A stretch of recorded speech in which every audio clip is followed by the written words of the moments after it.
Hello friends, तो इस प्रकार से हमने जो है पिछले वीडियो में आपको जो है कर्ता क्रिया कर्म के बारे में थोड़ा सा डिटेल किया था, एक्सप्लेन किया था और हम उसको थोड़ा सा डिटेल चर्चा करने के बाद आपको हम एक्सरसाइज पर ले चलते हैं कि किस प्रकार से। अब देखिए, जैसे उसमें नियम लिखा था कि सर्वप्रथम कर्ता प्लस क्रिया प्लस यस या यस प्लस कर्म। अब हम यस या यस क्या है इसको हम आपको समझाने जा रहे हैं। जैसे इसमें जो पर्सनल प्रोनाउन होते हैं उसमें इतने लोग होते हैं, आई, वी, यू, दे, ही, सी और इट, इतने होते हैं। तो अब ये तो पर्सनल प्रोनाउन मतलब व्यक्तिवाचक सर्वनाम के अंतर्गत ये लोग आते हैं। अगर इनका प्रयोग टेंस में आ गया, यहाँ पर हम आपको ले चल रहे हैं यस या यस क्या होता है।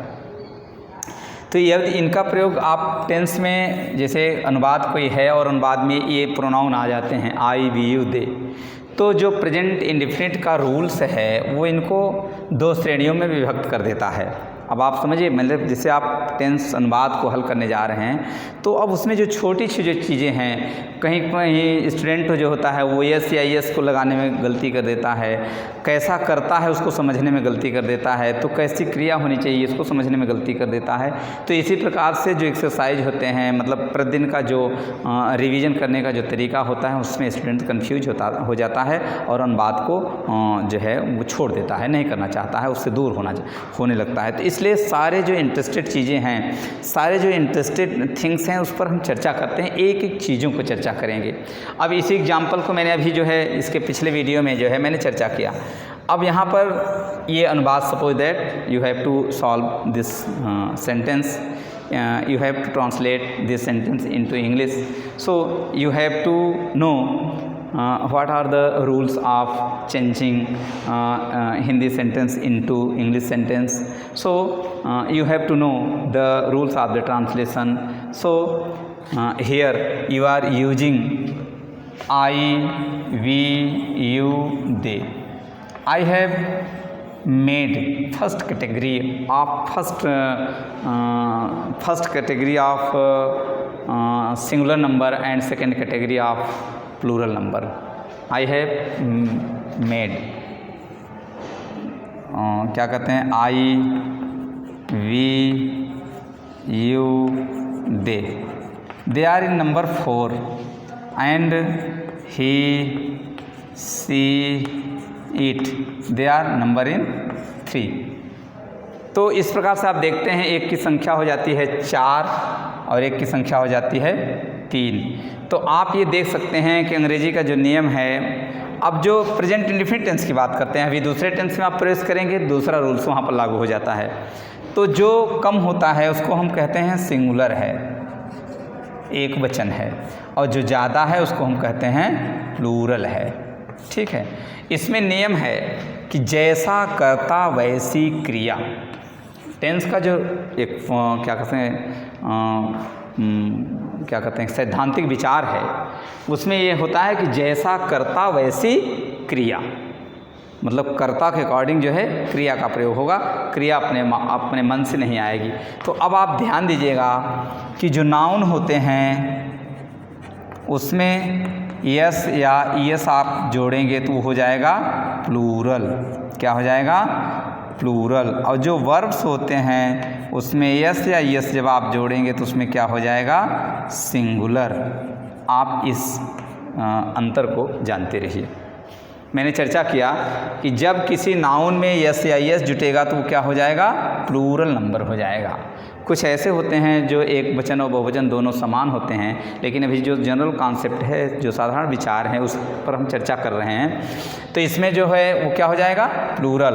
और इसमें जो क्रिया होती है उसमें यस या यस जुटेगा तो हो जाएगी सिंगुलर। तो अब हम यहाँ देखते हैं कि मैंने कैटेगरी कर दिया, ये इसको मैंने किस में रख दिया है? बहुवचन में। किसको रख दिया? किस में? बहुवचन में, क्योंकि इनकी संख्या कितनी थी? 4। और इसको मैंने किस में रख दिया है? ही, सीट को किस में मैंने रख दिया है? एक वचन में, क्योंकि इनकी संख्या थी 3।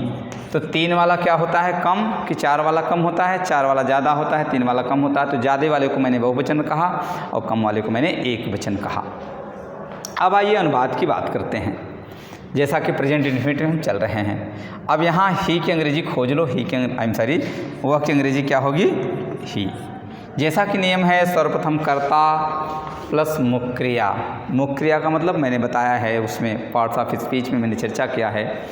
क्रिया माने जिससे किसी कार्य का होना या करना पाया जाए उसे हम वर्ब कहते हैं। तो इसमें जाने का कार्य हो रहा है, तो इसलिए जाने की अंग्रेजी क्या होती है, गो। अब एक शर्त यहाँ और लिखी है, यस या यस। मैंने कहा कि जैसा करता वैसी क्रिया, तो यहाँ पर जैसा करता वैसी क्रिया का मतलब है, ये फार्मूला को आप याद रखिए। नाउन में यस या यस लगेगा तो क्या हो जाएगा, बहुवचन। क्रिया में यस या यस लगेगा तो क्या हो जाएगा, एक वचन। तो गो में क्या हो जाएगा, यस। तो यहाँ प्लस हम नहीं करेंगे, ही गोज। अब जाने के लिए प्रीपोजिशन आएगा टू, इसके बाद आएगा स्कूल। यहाँ पर वाक्य आपका हो गया। तो इस प्रकार से आप अनुवाद करेंगे। इस प्रकार से अनुवाद का जो कॉन्सेप्ट है, उसका जो क्रम है, ये है। अब हम प्रेजेंट इंडेफिनिट के जो सेंटेंस हैं उसको जो है क्या कहते हैं, पॉजिटिव, नेगेटिव, इंट्रोगेटिव, उस पर चर्चा करने से पहले थोड़ा सा हम जो क्या कहते हैं, इसके जो सिंपल सेंटेंस है उस पर भी हम चर्चा करेंगे। आप देखते रहिए, हम बताते हैं इसी के अंतर्गत जैसे सिंपल सेंटेंस कैसे होते हैं, उसमें और इसमें क्या अंतर होते हैं उसको हम दिखाते हैं आपको। अब सिंपल सेंटेंस पर हम थोड़ा सा इसके पहले चर्चा कर लेते हैं। अब सिंपल सेंटेंस क्या है, अब देखिए।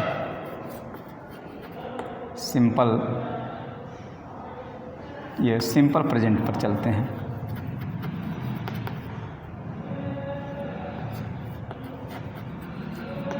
ठीक, अब जैसे यहाँ पर है, वह एक विद्यार्थी है।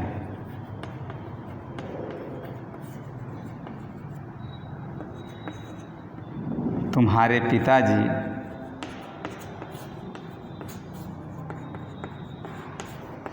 एक अध्यापक नहीं हैं।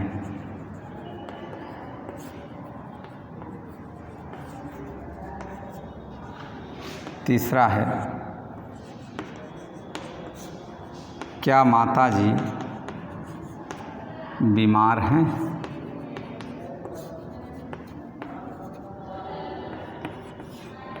तुम कहाँ पर हो? कहाँ हो? देखिए, अब इस पर जो है चर्चा करते हुए हम ये देख रहे हैं कि जो सिंपल सेंटेंस है इसमें जो है मुख्य क्रिया नहीं है, इसमें मुख्य क्रिया नहीं है, और यह एक केवल एक कॉन्सेप्ट है। प्रेजेंट टेंस का केवल एक कॉन्सेप्ट है। There is no any movement in these sentences, so these are only simple sentence of present tense। तो हम थोड़ा सा इस पर इसलिए चर्चा कर रहे हैं ताकि जो है आप छोटे छोटे जो वाक्य आते हैं, छोटे जो साधारण वाक्य होते हैं उसको भी आप जानिए। तो कहने का मतलब कि ये सिंपल सेंटेंस जो होते हैं उसमें भी पॉजिटिव, नेगेटिव और इंट्रोगेटिव ये तीनों इसमें भी होते हैं। ऐसा नहीं है कि जो है इसमें जो है वो नहीं आएंगे, इसमें भी पॉजिटिव, नेगेटिव, इंट्रोगेटिव सेंटेंस आता है। और उसमें जो मुख्य क्रिया वाला होता है वो इंडेफिनिट, मतलब वो निश्चित कहा जाता है कि जैसे मतलब आप एक उदाहरण ले लेते हैं, जैसे मतलब कि प्रेजेंट इंडेफिनिट का उदाहरण लेंगे कि ये इंडेफिनिट कैसे है और प्रेजेंट कैसे है। तो उसमें आप देखेंगे कि जैसे मैं यहाँ पर एक उदाहरण देता हूँ, ये जो है ये कहा जाए कि यहाँ पर पानी है, ठीक, तो क्या हो जाएगा, it is water, it is water. There is no motion in the water, there is no motion in the water. तो अब इसमें और इंडेफिनिट और सिंपल में कैसे आप अंतर देखेंगे, आप देख सकते हैं इस उदाहरण को, इस एग्जाम्पल को जो मैं दे रहा हूँ आपके सामने। अब मैंने ये बताया कि ये क्या है, it is a kind of concept, it is a kind of concept of present tense. मतलब प्रेजेंट टेंस होने का एक अभिव्यक्ति है, एक प्रकार का विचार है। मतलब इसमें ये कहा जा रहा है कि केवल और केवल क्या है, पानी है, there is no movement, there is no motion, there is no creation. So if the movement has been starting to flow, to flowing, has flown. तो जब जिस प्रकार से इसमें जब मोशन आ जाएगा, मोशन आएगा तो कितने प्रकार से ये हो जाएगा? 4 प्रकार से हो जाएगा. कितने प्रकार से होगा? इसमें जब गति होने लगेगी तो जो गति होगी वो कितने प्रकार की गति होगी? 4 प्रकार से. इसी प्रकार से इसमें भी 4 प्रकार से गति होगी. तो जो बिना गति के है, जो बिना क्रिया के है, जिसमें क्रिएशन नहीं हो रहा है, जिसमें क्रियाशीलता नहीं दिखाई पड़ रही है, वो क्या होता है? साधारण होता है. वो क्या होता है? साधारण वाक्य होता है. तो इस प्रकार से प्रेजेंट टेंस, मतलब कि प्रेजेंट टेंस जो है उसके जो वाक्य होते हैं मतलब वो साधारण होते हैं. और साधारण वाक्यों में 4 होते हैं, या कह सकिए कि प्रेजेंट टेंस में ही 4 होते हैं. तो जो प्रेजेंट टेंस होगा वो साधारण होगा, और उन साधारण में 4 उसके पुत्र, अलग अलग पुत्र होंगे, indefinite, continuous, perfect, perfect continuous. तो इस प्रकार से वह एक विद्यार्थी है, ये साधारण वाक्य है. उसके पिताजी एक अध्यापक नहीं, साधारण वाक्य. वो बीमार, क्या वह बीमार है? साधारण वाक्य है. तुम कहाँ पर हो? ये साधारण वाक्य है. अब इस साधारण वाक्य की बात आप समझते हैं. जैसे पानी है, तो अब इसमें जब मोशन होगा तो पानी बहता है, पानी बह रहा है, पानी बह चुका है, पानी 2 घंटे से बह रहा है. इस प्रकार से 4 गति इसमें होगी, 4 प्रकार का इसमें रिएक्शन होगा, 4 प्रकार से इसमें क्रिएशन होगा, 4 प्रकार से इसमें मूवमेंट होगा. और जो मूवमेंट होगा वही 4 उसके टेंस, मतलब उसके प्रेजेंट के 4 पुत्र हो जाएंगे, इंडेफिनिट, कॉन्टिन्यूस और परफेक्ट कॉन्टिन्यूस. तो आप इस प्रकार से देख सकते हैं कि जो एक टेंस है, मतलब प्रेजेंट टेंस है, उसमें भी सिंपल टेंस होते हैं. उसमें प्रायः जो है उसकी पहचान होती है कि उसमें प्रायः किसी प्रकार से मूवमेंट नहीं होता है. जैसे आई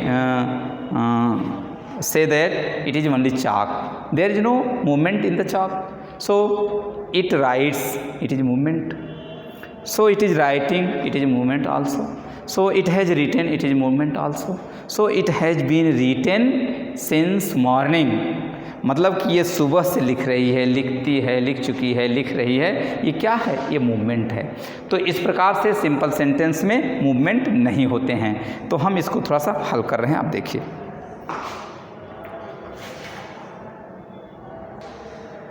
वही नियम इसमें भी लागू होता है, कर्ता क्रिया कर्म का. तो जो ये पहला वाक्य है वह एक विद्यार्थी है, तो यहाँ पर क्या हो जाएगा? He is a student. ये इसमें भी आप जान लीजिए, इसमें भी पॉजिटिव सेंटेंस होता है. पॉजिटिव सेंटेंस सभी में होगा, ये ज़रूरी नहीं है केवल इंडेफिनिट में होता है. Positive sentence, he is a student. अब यहाँ पर अगर बात करते हैं कि किस सेंटेंस में है, तो पॉजिटिव सेंटेंस में है. तुम्हारे पिताजी एक अध्यापक नहीं है, तो क्या हो जाएगा? Your father. अब देखिए इसमें भी इज नॉट ए टीचर. अब देखिए जो मैंने बताया था एक वचन और बहुवचन की, मतलब प्लूरल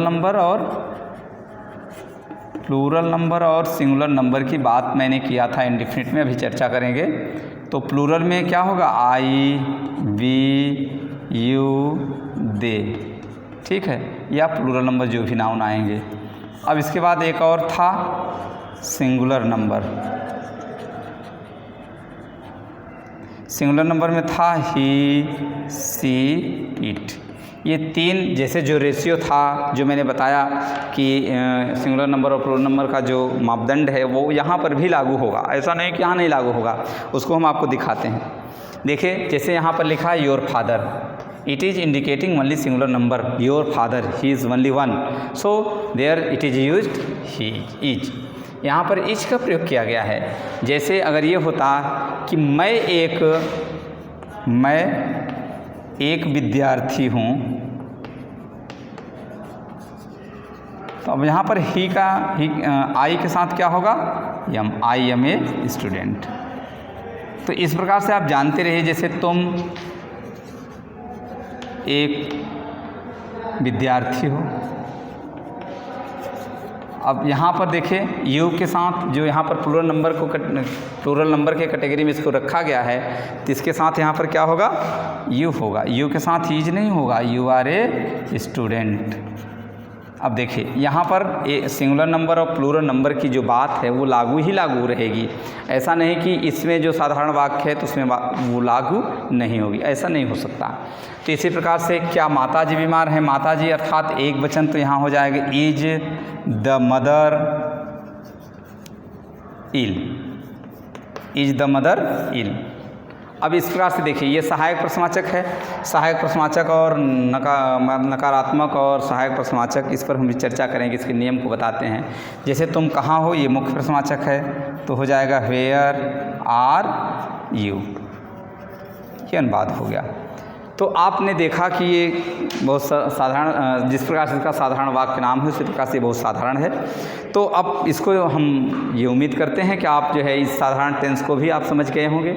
जैसा कि मैंने बताया कि जो साधारण टेंस होते हैं उसमें जो है मुख्य क्रियाएँ नहीं होती हैं, वो वाक्य केवल और केवल सिंपल सेंटेंस होता है। उसमें only it is only appearing, only concept, only the thought of that tense, मतलब उस वाक्य, उस टेंस का ओनली विचार उसमें दिखाई पड़ता है और उसमें किसी प्रकार की क्रिया, किसी प्रकार की क्रियाशीलता, मूवमेंट नहीं होता है।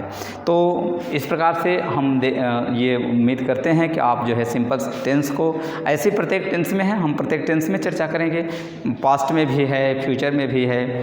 तो इस प्रकार से जो प्रेजेंट टेंस का सिंपल सेंटेंस है उस पर आप मैंने चर्चा किया, आप इसको जान गए होंगे। अब हम फिर आपको ले चलते हैं जहाँ से इंडेफिनिट में जो पॉजिटिव सेंटेंस शुरू किए थे, अब उसमें हम नेगेटिव सेंटेंस पर चर्चा करेंगे।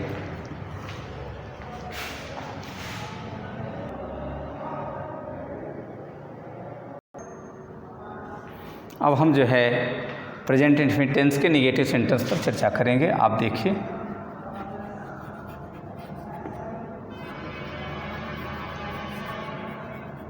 Present indefinite tense negative sentence. Positive पर मैंने चर्चा किया, अब नेगेटिव सेंटेंस के क्या धारणाएं हैं उसको आप देखते रहिए।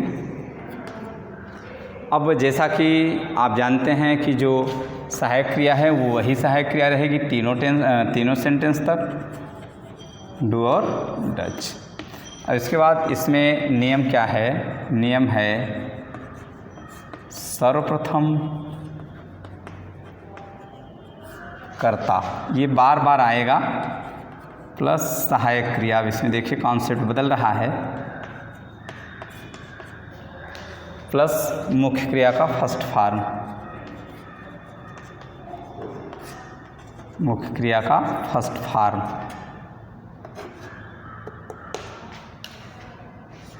मुख्य क्रिया का फर्स्ट फॉर्म प्लस कर्म। इतना इसका नियम है। अब इस नियम के अंतर्गत हम वाक्यों को आपके समक्ष जो है प्रस्तुत करते हैं और आप उसको जो है हल करने की कोशिश, उसके रूल्स को आप जानिए। जैसे पिताजी दफ्तर नहीं जाते हैं,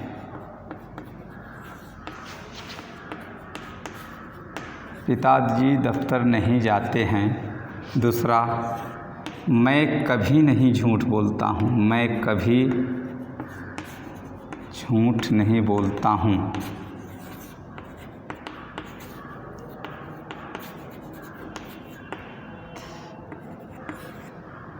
मास्टर साहब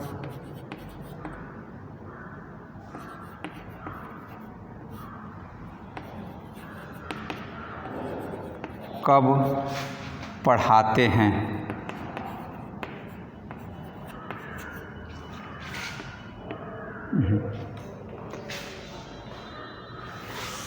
नेगेटिव सेंटेंस चल रहा है। चपरासी घंटी नहीं बजाता है।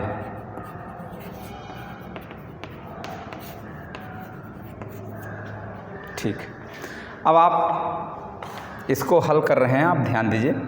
चूँकि पॉजिटिव सेंटेंस में सहायक क्रिया का कोई प्रयोग नहीं हुआ है, उसमें नियम ही है कर्ता प्लस मुख्य क्रिया का फर्स्ट फॉर्म प्लस यस या यस होता है, और इसमें दूसरा नियम है। अब इसमें जैसे मैंने सहायक क्रिया लिखवाया था, सहायक क्रिया की आवश्यकता पड़ती है, तो सहायक क्रिया की आवश्यकता कैसे पड़ती है आप देखिए, उसमें भी वही रूल्स लागू होगा, सिंगुलर नंबर और प्लूरल नंबर वाला, सिंगुलर नंबर और प्लूरल नंबर, इसकी ज़रूरत पड़ेगी इसमें। तो अब पिताजी दफ्तर नहीं जाते हैं, अब हम यहाँ पर लिखते हैं, आप देखिए दी फादर। अब आप डिसाइड करेंगे कि पिताजी एक वचन हैं कि बहुवचन हैं। जब आप एक वचन करता रहेगा, मतलब उसमें मैंने बताया था, पहली बार तो ये बताया था कि जो पर्सनल प्रोनाउन होते हैं, व्यक्तिवाचक जो सर्वनाम होते हैं, उसमें जो आएंगे तो प्रेजेंट इंडेफिनिट टेंस में मैंने उसको कैटेगराइज कर दिया था, उसमें 4 और 3 का रेशियो मैंने बनाया था। जो 4 होते थे मैंने उसको बहुवचन की श्रेणी में रखा था, जो 3 होते हैं उनको मैं एक वचन की श्रेणी में रखा था। तो यहाँ पर अब द फादर आ गया है, इट इज़ वेरी डिफरेंट यार, इट इज़ बिसाइड्स देम, ये उनसे बहुत दूर है, उसके अतिरिक्त आ गया है।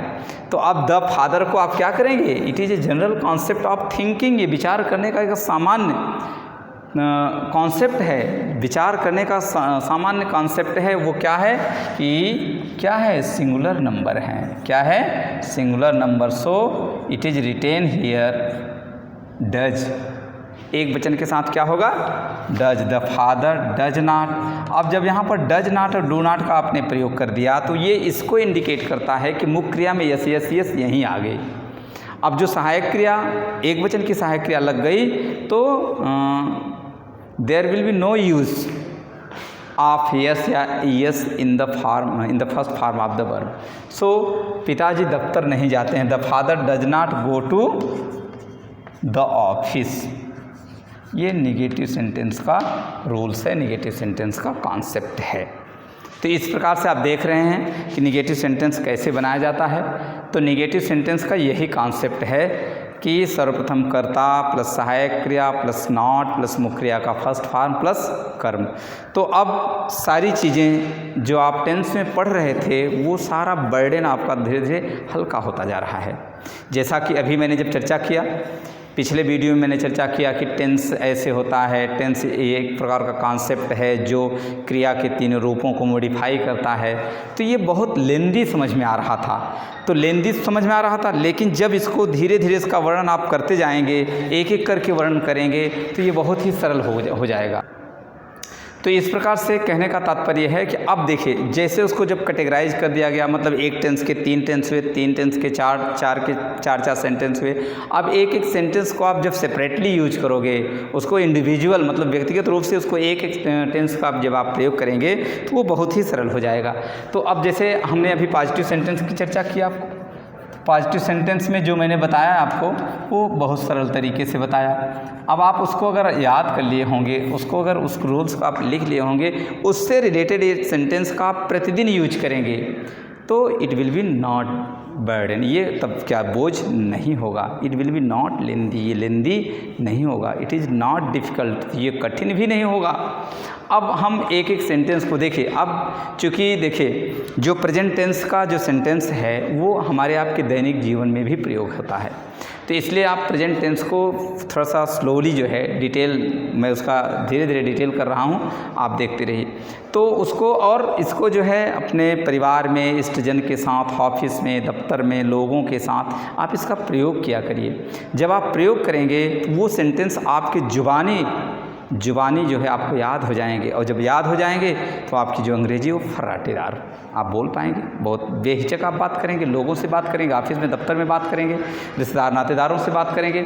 और यदि आप केवल और केवल उसको आपने अपने सामने देखा है, न उसको आपने रटा है, न उसको कहीं प्रयोग किया है, तो उसको किसी भी प्रकार से आप उसका प्रयोग जब आप करेंगे तो आपको उटपटांग लगेगा और आप उसका सही सेंटेंस का उच्चारण नहीं कर पाएंगे। उसको भयभीत होकर के आप उसको सेंटेंस को सही से बोल नहीं पाएंगे। जैसा कि अंग्रेजी का महत्व पूरे विश्व में है, अंग्रेजी एक इंटरनेशनल लैंग्वेज है, जैसा कि मैंने बताया है कि यह इंटरनेशनल लैंग्वेज है। It is very important language which is used everywhere in the country.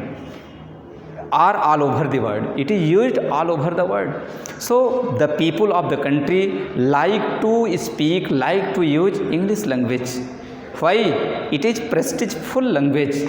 So the people who speaks English, he feels that he is a prestigeful man. जो कोई व्यक्ति इसको बोलता है वो अपने आप को बहुत ही प्रेस्टीज वाला व्यक्ति समझता है. So he feels himself very genius student, very genius person by speaking English. So all the students should know the rules, should know the acceptions of English language, English rules, and the people who are interested to know how to use English, how to speak English, how to use everywhere English. So they should know the rules. They should be concentrate about that language, about this language. इस भाषा के प्रति उनको concentrate होना चाहिए सारी चीज़ों को, चूँकि these rules are very easy to know, to understand of this for the students. So further the second concept or the second sentence is मैं कभी झूठ नहीं बोलता. अब यहाँ पर कभी नहीं आ गया है तो यहाँ हो जाएगा I never speak, सॉरी यहाँ स्पीक नहीं, आई नेवर टेल ए लाई. यहाँ पर आई नेवर टेल ए लाई. अब यहाँ पर डू और डज का प्रयोग नहीं होता है क्योंकि एक कॉन्सेप्ट है प्रेजेंट इंडेफिनिट टेंस में कि यदि प्रेजेंट इंडेफिनिट टेंस में कभी नहीं शब्द आया हो तो वहाँ पर नेवर का प्रयोग किया जाता है. नेवर के साथ केवल और केवल मुख्य क्रिया में यस या यस जोड़ा जाता है, बल्कि और डू डज का प्रयोग उसमें नहीं किया जाता है. तो इस प्रकार से क्या हो गया, आई नेवर टेल ए लाई, मैं झूठ नहीं बोलता हूँ. सो चपरासी घंटी नहीं बजाता है. इसी प्रकार से मैं जो निगेटिव सेंटेंस के वाक्य को आपके सामने प्रस्तुत कर रहा हूँ, इसी प्रकार से जितने एक्सरसाइज के या जो आपके दैनिक जीवन में जो सेंटेंस नकारात्मक होते हैं उसको, जैसे आप ये कह सकते हैं, जैसे आपका अगर अध्यापक ये पूछता है have you completed your course, so you can say that I do not complete my work, मैं अपना कार्य पूरा नहीं करता हूँ. I am unable to complete my work, मैं अपना कार्य पूरा करने में असमर्थ होता हूँ, असमर्थ रहता हूँ. तो इस प्रकार से जो दैनिक जीवन में जो अंग्रेजी की सेंटेंस या अंग्रेजी का जो प्रयोग है, अंग्रेजी जो बोलचाल की भाषा में प्रयोग की जाती है, उसको कोशिश करके ज़्यादा से ज़्यादा दफ्तर में, घर में, रिश्तेदारों, नातेदारों के साथ आपको अंग्रेजी बोलना चाहिए.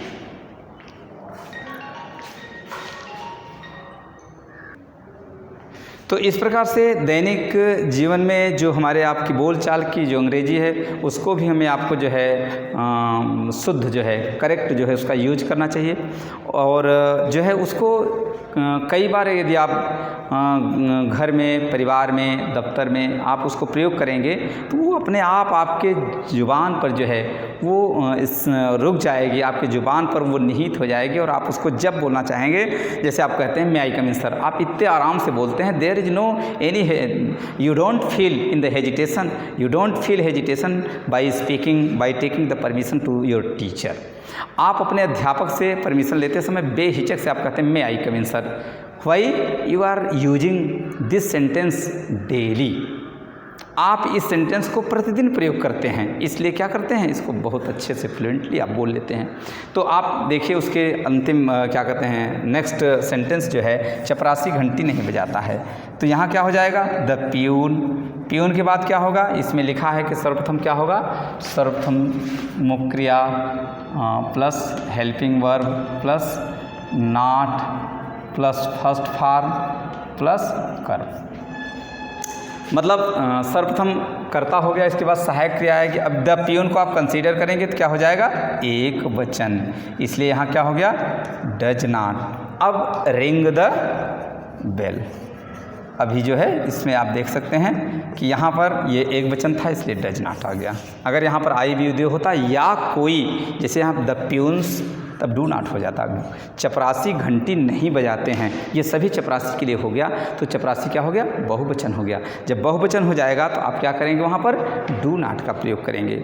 सो I think that the rules of present indefinite tense of sentence, positive sentence and negative sentence I have completed today, and I hope that the rules of positive sentence and negative sentence the rules of positive sentence and negative sentence have been introduced by me in the class. So you have taken my points, you have taken the rules of the positive sentence and negative sentence. Thank you very much.